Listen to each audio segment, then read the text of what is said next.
It's pretty interesting how every possible thing imaginable is getting connected to racism. A study from Harvard came out yesterday that suggests that reparations for slavery would have reduced the corona clap transmission and deaths in the United States. The thing that I find so outrageous about this is how people just lie with statistics and they use studies, and a study suggests or a study says without looking really deep into what that study is actually saying and how they got to that conclusion. It's just, well, a study said it, so it must be true. It's the study. It's the study. The calculations for this study were based on paying somebody $250,000 in reparations, or $800,000 per household. Well before the clamdemic. Well before.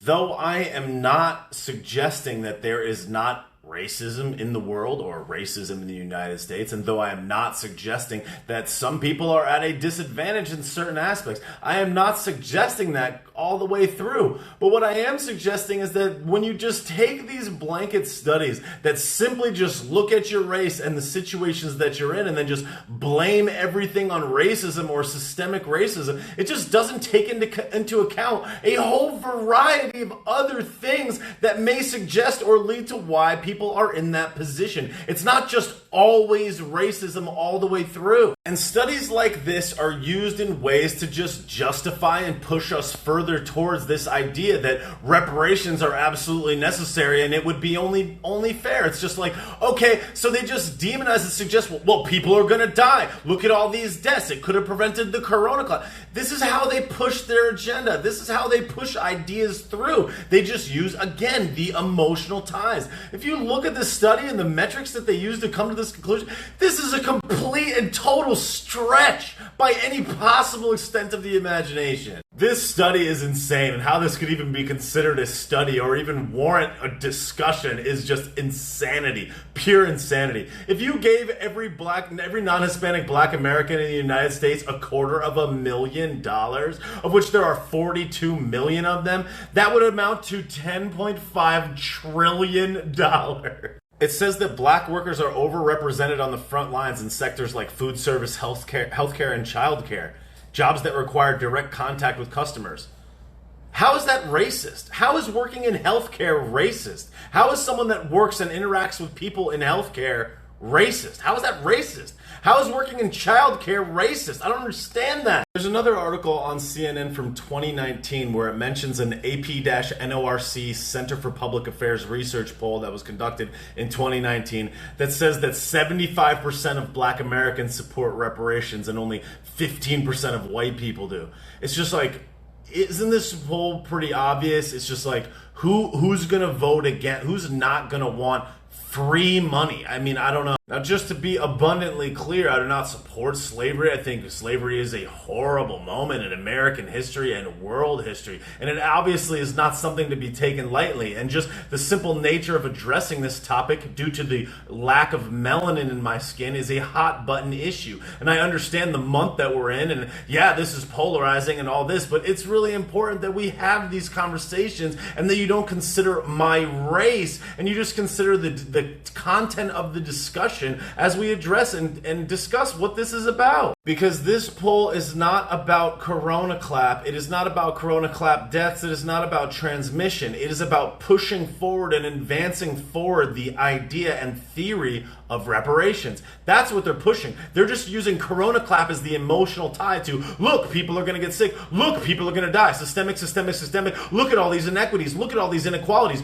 Look, we're going to just look at we're just going to look at the outcomes and just base that decision, base that understanding of outcome purely on race alone. It has nothing to do with decisions. It has nothing to do with culture. It has nothing to do with the nuclear family. It has nothing to do with anybody's actual actions. It's only systemic. It's only just this one thing. It's purely that, through and through, and only that. And therefore, every justification for this and any other thing can be justified. Because if you look at the outcome, then that's a result of this racism. It's always systemic. It's always cause and effect, and it's the answer for everything. Oh, and by the way, now we're going to push this through as a result. When you just look out into the public square and you see the overwhelming support of people that believe in equality, you see all these corporations, it's on TV, it's on the web, it's on Amazon, it's on Uber Eats, it's all of this support. It's like, this is all a good thing. The conversations about this is good, but just keep in mind that they are using this as a way to weaponize and push through any and every agenda that could be loosely tied to it. And sadly and historically and quite obviously, it is also being used as a bribe. It is being used as a bribe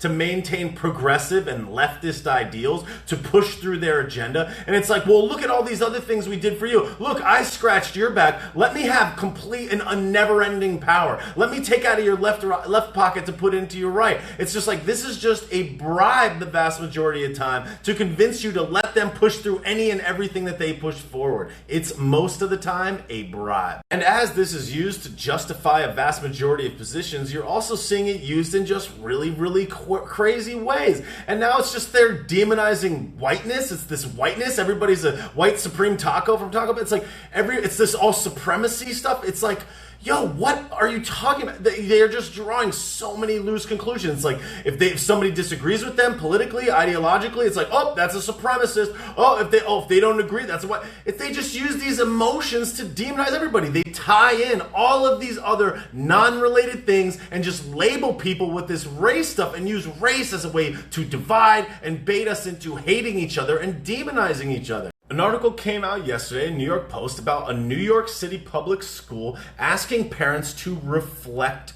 on their whiteness. You have schools doing a horrible job at educating kids, and they're pushing through this agenda of whiteness, this chart of whiteness. They're spending public taxpayer dollars to ask people questions about whiteness. I talked about in a previous video how they say that getting the wrong answer in math class is a sign of white supremacy, and that this is getting so crazy. And what's even more crazy, which even further justifies my point from before, is this.